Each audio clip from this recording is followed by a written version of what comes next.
William Wilson's attorney, Scott Wilson's father, Cindy Wilson, and Scott Smith, the attorney. I know that neither of you want to talk, so I'm just going to make that very clear. You are the spokesman for the family. Give us your initial thoughts upon hearing the verdict and the family's thoughts, if you would, please, Mr. Smith. Well, the first thing we'd like to say, Roxanne, is we'd like to offer our most grateful appreciation to the Palm Beach County Sheriff's Office and the Palm Beach County State Attorney's Office for being so diligent in the prosecution of this case. And a special thanks to Ellen Roberts. We understand she's retiring here in the near future, so we greatly appreciate her efforts. With respect to your answer, of course, my client, Mr. Wilson, and his wife, Cindy, are pleased with the result. It appears the jury in this case, after a diligent deliberation process, found that Mr. Goodman's defenses were without merit. During your discussions during the week with Cindy and William Wilson about how the last 3 weeks the trial was going along, did you have moments where you thought that perhaps it wasn't going to have the outcome you perhaps were expecting and wanted?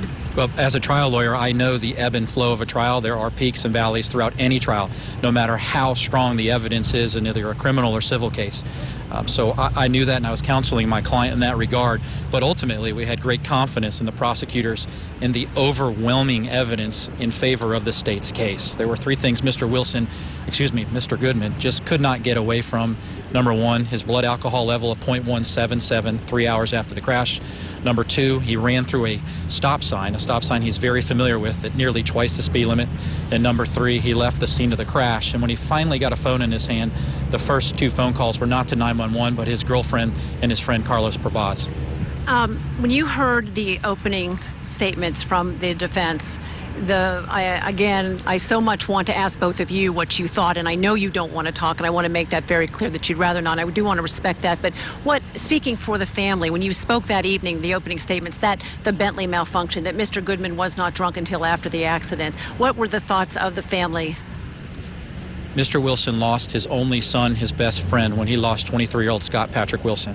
So that pain, that grief, and that sorrow is intensified or caused to be greater when he hears one not want to accept responsibility or accountability for this horrific crash. So that was very difficult for Mr. Wilson and Cindy to listen to. No question about it.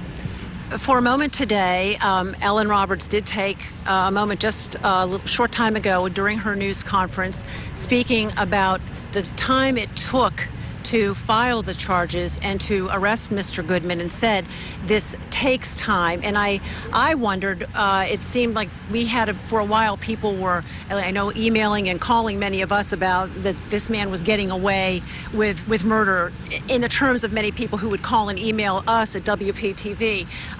Do you think she took a moment specifically because of the calls and the cries for justice before the investigation was completed?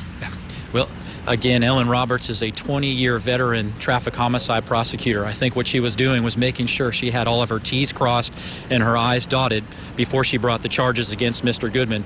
And we look back on it now, the jury found him guilty of both DUI manslaughter, leaving the scene, vehicular homicide, leaving the scene. So whatever she chose to do worked out to her benefit, the state's benefit, and my client's benefit. We know it's a big day, but we know that Scott Wilson is still not with us, and for that, we are deeply sorry for what happened. Thank you for taking a moment on this day after this verdict, for telling us and expressing your feelings, Cindy and William Wilson, for your time. Thank you for your time. Mr. Smith, very much. Thank you for your time. Thank you.